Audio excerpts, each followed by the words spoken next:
Mainly ও আমার মানে আমার ফ্রেন্ডের ভাই, বাট আমি চিনতাম না তাকে। সামহাও ওদের বাসায় যখন যাওয়া হয়, আমার মামুনি মানে আমার শাশুড়ি আমাকে দেখে এবং আমার ননদ বাসায় প্রস্তাব পাঠায় আমাদের বিয়ের জন্য। সেখান থেকেই হচ্ছে পরিচয় আমাদের।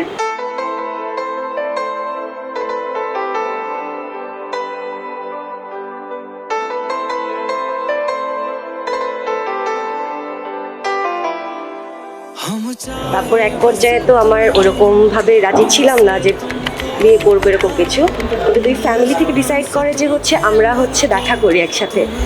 তো দেখা করার কারণে দেখা করতে যেই মেইনলি হচ্ছে আমাদের একে অপরকে ভালো লাগা আরও বেশি শুরু হয়ে যায়। ওর দিক থেকে আমাকে বলা হয় যে ও আমাকে প্রথম দিকেই পছন্দ করে ফেলেছিল। তো প্রথম যখন আমরা মিট করি তখন আমার কাছে মনে হয়েছে না, he is my life partner.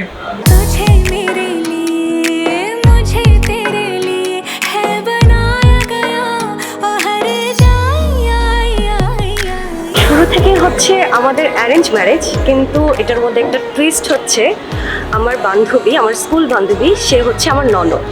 তো ওর বাসা আমার বাসা 5 মিনিটের দূরত্ব। আমরা যখন যাই প্রথমে দেখা করতে, মানে ওদের বাসায় যাওয়া হয়, তখন হলো মামুনি আমার শাশুড়ি যিনি আমাকে দেখেন। তো তাদের সাথে আমার খুব ভালো একটা আন্ডারস্ট্যান্ডিং হয়ে যায়। তো এক পর্যায়ে আমি অফিসে ছিলাম রোজার টাইমে, আমার বান্ধবী তখন সে আমাকে ফোন করে বলতেছে যে তুই কোথায়। আমি বলতেছি যে আমি অফিসে আসতেছি বাসায়। তো বলতেছে তাড়াতাড়ি আয়, তোর জন্য একটা বিয়ের প্রস্তাব এনেছি। তা আমি খুব ফান করে মজা করে বলেছি যে না, এটা তাহলে তো মজা করতেছে, ও সবসময় মজা করে।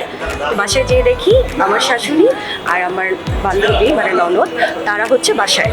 তো এক পর্যায়ে আমি যেয়ে শুনতে পারি যে তারই ভাই বড় ভাইয়ের সাথে আমার বিয়ের কথাবার্তা চলতেছে বাসায়। তো এক পর্যায়ে যখন আমি এটা শুনতে পারি, খুবই আনইজি ফিল হয় যে ব্যাপারটা কীভাবে হবে, কীরকম। তো একদমই রাজি ছিলাম না। তো দুই ফ্যামিলি থেকে ডিসাইড করে যে আমরা দেখা করি একসাথে। তো যখন আমরা ফার্স্ট মিট আপ হয় আমাদের, তখন আমার মনে হয়েছে যে না, এই পার্সনটার সাথে সারা জীবন একসাথে পার করে দেওয়া যাবে। সেখান থেকেই আমাদের শুরু মেইনলি। তারপরে আমাদের 1 মাস খুব ভালো টাইম স্পেন্ড হয়, আমরা খুব ভালো সময় কাটাই।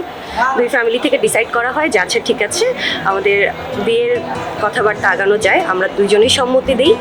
তো সেখান থেকেই শুরু আসলে আমাদের জীবনের পথ চলা।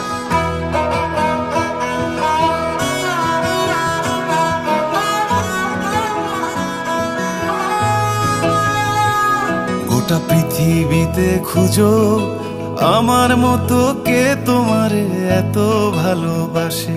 এই মনের ঘরে এসো, এই বুকেরই বাপাশেতে তোমার নামই জপে। একটু আড়াল হলেই কেন মনে খোরাক জাগে, তোমার সঙ্গ পেলেই কেন দেহ শিউরে ওঠে। এই গান ছুঁয়ে বলো ছেড়ে যাবে না কখনো, তোমার মতো কে আছে বলো। এ গা ছুঁয়ে বলো ছেড়ে যাবে না কখনো, তোমার মতো কে আর আছে বলো। অ্যারেঞ্জ ম্যারেজ হতে হতে হয়ে গেল প্রেমের বিয়ে। তো সেই শুরুটা সেখান থেকেই। দেখা যখন করতে গেলাম, সেই দেখা থেকে আমাদের আরও মাঝে মাঝে দু একবার দেখা হলো। সেই দেখাগুলো আস্তে আস্তে করে এমন একটা পর্যায়ে চলে গেল, পারিবারিকভাবে আগাচ্ছে অ্যারেঞ্জের ব্যাপার, আর আমাদের দুজনের ভিতরে মন মন থেকে মিলে যে ব্যাপারটা মেলবন্ধন, সেখান থেকে ব্যাপারটা হলো বিয়ের প্রেমের বিয়ে। তো এই হলো আমাদের মূল ফোকাস। তো সেখান থেকে আমরা আস্তে আস্তে করে একজন একজনকে পছন্দ করেই ফেললাম, আলহামদুলিল্লাহ। পাল ছাড়া নামের বুকে ঢেউে ঢেউে খেলা করে, আকাশটাও দেখে মোদের খুনসুটি। পাহাড়ের দেওয়ারিতে ভালোবাসা লেগে আছে, তেমন করে বুকের মাঝে তোমায় পুষি। আলিঙ্গনে ভালোবাসার মোহ জেগে ওঠে, সেই মোহতে ডুবলে পরে পাই না তীরে খুঁজে।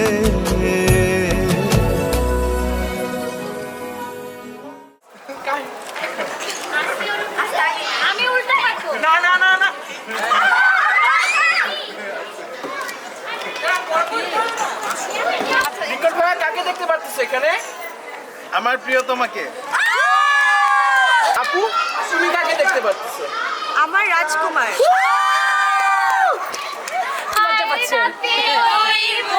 দেখবে যখন কপালের কালো টিপ পড়বে চোখে আমাদের দিকে দেখা যাচ্ছে।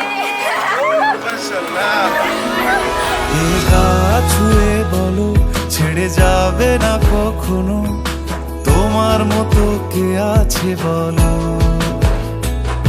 এ গান ছুঁয়ে বলো ছেড়ে যাবে না কখনো, তোমার মতো কে আছে বলো। এ গা ছুঁয়ে বলো ছেড়ে যাবে না কখনো, তোমার মতো কে আর আছে বলো।